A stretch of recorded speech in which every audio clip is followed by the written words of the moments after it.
Good morning મિત્રો, આપણા મોર mini વ્લોગમાં તમારું હાર્દિક સ્વાગત છે. તો કેમ છો? ગાડી નીકળી ગયા છીએ આપણે અમરેલી બાજુ. આવી જતા અમરેલી ડેપોની સામે, અને અહીંયા થોડુંક કામ હતું. પછી હું ને મારો મિત્ર આવી જતા જીમખાનામાં, ને અહીંયા મેળાની તૈયારી ચાલુ છે, અને આપણે અહીંયા રીલ શૂટ કરવાની છે મેળાની. ને અહીંયા જલપરીનું બધું સેટઅપ છે. પછી મેળાની અંદર દેખાઈ ગઈ હતી કલરિંગ મસાલ્યું, ને આ જલપરી સાથે પણ આવે છે.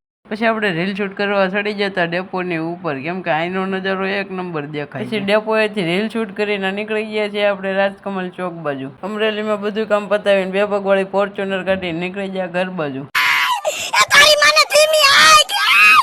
પછી પૂગી ગયા તા ઘરે, ને વાગી રહ્યા છે 2:30. તો પેલા જમી લઈ. મસ્ત મજાનું જમી લીધું ને ઉભા થઈ ગયા છે. નાઈન ફ્રેશ થઈ ગયા, ગાડી નીકળી જાય અમરેલી બધું, કેમ કે મિત્રની બેનને નવજીવનમાં દાખલ કરી છે, એટલે અમરેલી જવાનું થયું છે. પછી આવી જતા મિત્ર સાથે નવજીવન હોસ્પિટલમાં. નવજીવનમાંથી નીકળી જાય ને આવી જતા ડેપો બાજુ આવી જતા ને પેટ્રોલ પંપ ભાળીને ગાડી થઈ ગઈ તરથી, તો એને પેટ્રોલ પાઈ દીધું. ગાડી પર પેટ્રોલ નાખીને બધું કામ પતાવીને નીકળી જતા ઘર બાજુ. ઘરે પૂગતા રાત પડી ગઈ ને જમવાનું તૈયાર છે, તો પેલા જમી લઈ. મસ્ત મજાનું જમી લીધું. તો આપણો આ વિડીયો અહીંયા જ એન્ડ કરી છે. ગમે હોય તો લાઈક, શેર, સબસ્ક્રાઈબ, ફોલો કરતા જજો. મળીએ તમને નેક્સ્ટ વિડીયોમાં. જય Shri Tata and bye bye.